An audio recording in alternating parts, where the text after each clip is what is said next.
Hi, this is Alessandro Machi. It's been 5 days since I had a fall where I ended up falling on my face. Even though I was being safe, it still happened. And it kind of motivated me. I was bleeding. I thought I'd broken my nose maybe and my teeth. It was just my forehead. I mean, everything was just a mess. And I had to lay down because I was bleeding so much. And I was not going to go to the West Hills ER because of a traumatic experience that happened there with my mother 16 months ago that led to her death. And that was never investigated. So I'll save that for another day. So I was not going to go to the ER. And I remember, oh yeah, I even remember now, I went, why? I was like screaming. And then later on I kind of remembered that was like what Nancy Kerrigan said when she got hit, and I kind of understood now, because you're like, I was being safe. I did all my preparation. It's like she probably did all her preparation every day. Like, why is this happening? I'm doing my routine that I always do. What's going on? This is crazy. And I felt the same way because I was trying to be really safe, and somehow I ended up falling on my face, and it was very frustrating. I did so many things to be safe. I secured the ladder. I was putting plywood up on top so that when I cut my palm tree down, I would have a safe place to stand, But in doing that, I didn't want to move the ladder, so I used a step ladder instead to put the drywall up, and I ended up pushing, and it pushed me back sort of. And I realized if I didn't push again, it could fall on me, and it could really do a lot of damage. So I had to push again, and that propelled me, and I spun around, and I almost caught myself, but I ended up falling, and I scraped my glasses. I literally skidded on my glasses. And when it happened, I was shocked. I go, why doesn't my forearm hurt? I mean, why? I know better. I wouldn't just fall on my face, but my blood everywhere, and I had dirt in my mouth. I'm like, I fell on my face. And then I fell asleep after that video, and I woke up 5 hours later, and it was the weirdest thing. My forearm hurt so bad. And I noticed my right hamstring hurt a lot. I'm like, wow. I don't remember those two 5 hours ago, but now they hurt more than my nose or my mouth or anything else, which I was grateful for because, I mean, structurally speaking, you don't want to break your nose or your teeth, So anyway, so that was strange. I don't believe in pain medication because it masks the pain, so you don't know what hurts. So, and that to me was like that lesson again, yeah, that's why you don't take pain medication, because if I'd gotten pain medication before I woke, and before I felt the pain in my hamstring or in my forearm, I might have been oblivious to it and done stuff prematurely that I shouldn't have done. So anyway, it just got me kind of thinking about different things, and I wanted to kind of continue because I got cut off after 20 minutes. I didn't even realize I talked that long, but I guess I can get on a roll and keep talking. But I wanted to kind of transition it into immigration and undocumented, the wall, the census, and how we could have fixed everything all at once. And we didn't, because whenever Trump speaks, he's accused of being a racist. And we've got the media and the Democrats have become border centric. It's like their number one issue. To the point where if you're a senior citizen, you just don't count. There's not going to be any stories about you. Thanks to our media and the HIPAA rules, which have created a way for terrible things to be done to our seniors, including premature mortality of the seniors, and they're never reported, or very rarely reported. And you won't get a lawyer to take a case because seniors don't have that much value. They'll say off camera. They'll never admit to it. Off the record. So anyway, I've noticed this disturbing trend now for the last couple of weeks of just everything Trump does is racist. But I see ageism everywhere with the Democrat Party and the Progressive Party, the progressive portion of the party. They're ageists. And I'm going to give you a perfect example. We could have solved so many things, but the Democrats instead chose to make it about racism. Well, The reason Trump won in 2016 wasn't because of Russia. It's because Barack Obama came up with certain proposals that hurt baby boomers. And nobody called him on it. Now, I wrote several articles on my blog between 2008 and 2010 about all these horrible things that were going on. If I call them financial crimes or financial terrorism. The media never picked up on them, and virtually everyone is still unresolved 10 years later. They're out there. My blog is dailyprotest.blogspot.com. And if you go there and just go to 2008, 2010, you'll see all these articles. None of them were fixed that I'm aware of. And the worst one was the Dodd-Frank Act that basically denied baby boomers access to their home equity. And so you could have a baby boomer who paid off their home in full, lost their job because the job they had no longer exists, and they can't touch a dollar of the equity in their home because they're not 62 yet. And this has been going on for 10 years. It never got fixed. It's just mind-boggling. So what I think happened in 2016, and there's other examples as well I can bring up, but I'm not going to go there right now. Basically in 2016, Hillary Clinton lost her moderate base. She went more progressive because of Bernie Sanders. Trump got the moderate votes, and he got just enough of them to win. That's what happened. I'm a Hillary Clinton supporter. Not anymore, because I realize she doesn't change. She doesn't change with the times. She's physically unfit, and she doesn't care, and it freaks me out. My 91-year-old mother was still walking 1.1 miles with me by her side. It took an ER refusing to acknowledge the beginning of her pneumonia. We've been through this battle 3 3/4 years ago, and she was stronger now than she was then. All they had to do was acknowledge that she was getting pneumonia and just work with me. Instead, they refused when she started wheezing and the alarms went off. They just disconnected the monitors in the ER, refused to reconnect them, then called a code gray on me because I pulled out my camera to document that they weren't going to document her wheezing. And they dumped us on the sidewalk. 91-year-old woman dumped on the sidewalk in the rain. And she died 2 days later at home because I got put in a shock from what happened. The whole experience was so traumatic. Having 6 nurses around your room with their arms folded and a security guard there demanding you erase the video you shot, that you only shot because they were not going to document what was wrong with your own mother. They erased that video. They grabbed it from me and erased it and then dumped us. And then to find out that nobody will investigate? Are you kidding me? Anyway, my mom was a rock star at 91. We were still walking 1.1 miles with me by her side. She had her cane. She had a weight on her cane. Almost a pound. So to exercise her arms at the same time. Anyway, so many things went wrong, but moving forward, that's when I made the connection that California is diluting senior resources so they can give them to undocumented. That's when I dropped the party. I said, that's it. I've had enough. So, I mean, not that I've had enough. I loved the party up until then. I said, that's it. That's a game changer for me.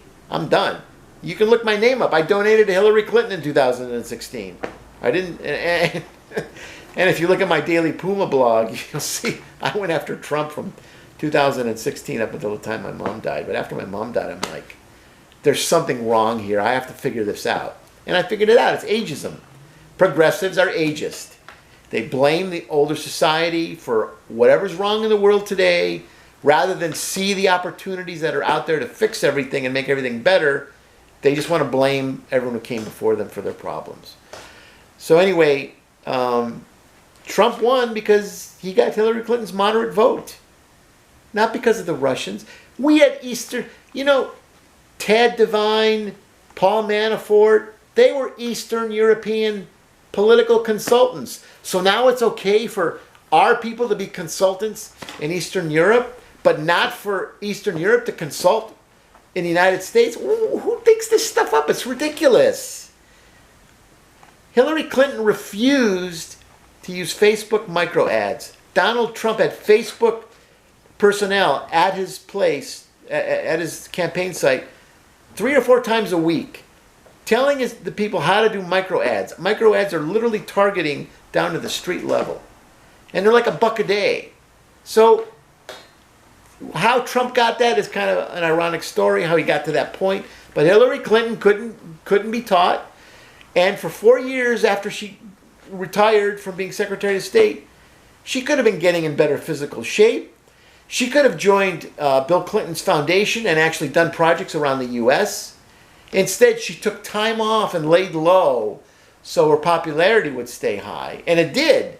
If you go check, her popularity was over 65%, as high as 70 to 72% after she retired. But then Bernie Sanders dragged her through the mud. And the thing is, though, when he talked about her taking those $500,000 speeches every couple of weeks from Wall Street, that really, I still supported her, but it kind of unnerved me a little bit. Why weren't you out there walking and doing, 5Ks and getting in great shape?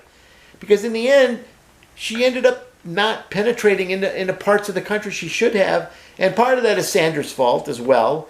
He was so pro-union, he made Hillary Clinton look anti-union. So there were a lot of things that went wrong. Hillary Clinton barely lost, but now, it was like 80,000 votes in 3 states. So yeah, if she'd been in better physical shape, I think she could have overcome that, even with that nasty letter near the end of the campaign by Trump's alleged enemy from the FBI. Even though Comey gave him the election with that second letter. Without that second letter, he would have not won. Yet he uses Comey to, as a whipping post. It's crazy. But going forward with the census, Trump is totally right. Okay? You put a question about undocumented on the census. Any undocumented who fills out the census truthfully and in the midst of being undocumented would have immunity from being deported. All right? They get immunity. And the reason we need to do this is because in the undocumented community, only 5% of the undocumented are 55 and older. However, in the U.S. population, 28.5% of the population is 55 and older. So if you let 10 million undocumented, I think it's 10 million, I don't know. If you let them sign the census and not say that they're undocumented, they get mixed in and they dilute the senior population. In California, it's going to have a big effect. It's going to reduce senior counts by 10%. We're going to get a 10% undercount because they're not putting the census question. So it's kind of ironic. The people that are calling Trump racist are the ones that are actually hurting seniors in California by fighting against this putting undocumented. Okay, so look what we've done. We've protected the undocumented by saying you can't be deported if you sign the census truthfully. We've accurately counted seniors. Okay, well at that point we've done 2 really good things. Give Trump his wall. Just be done with it. You've done an amazing thing. You've allowed everybody in. You've given us a way now. And by the way, if you're a millennial, part of the job market out there is counting something, counting data. Don't you want to have undocumented as a data pool that you can use to figure out an economic bubble for undocumented? Their own insurance, both car insurance, healthcare insurance. Study their income tax returns. Just find out how they work as an economy on their own within our economy. So if we did all this, what you could do is you could have a badge. You actually would get any undocumented that fills out the census would get like a badge that says that they fill out the census truthfully. Their undocumented census. It'd be like an ID card.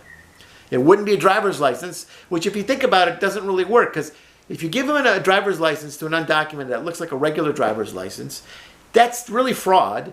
But if you give them one that looks different, that's still isolating them, and they're not protected from deportation.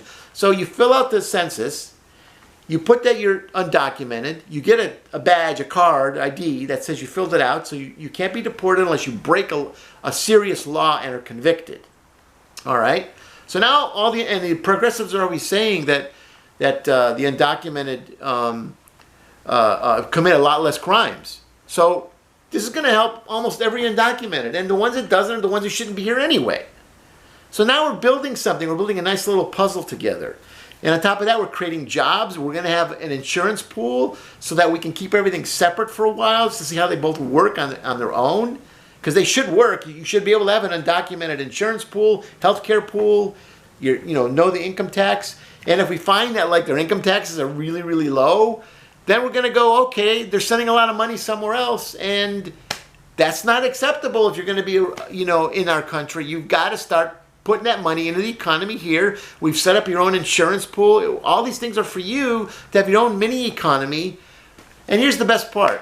10 years from now, when you fill out the census again, if you filled it out truthfully the first time, now you become a citizen.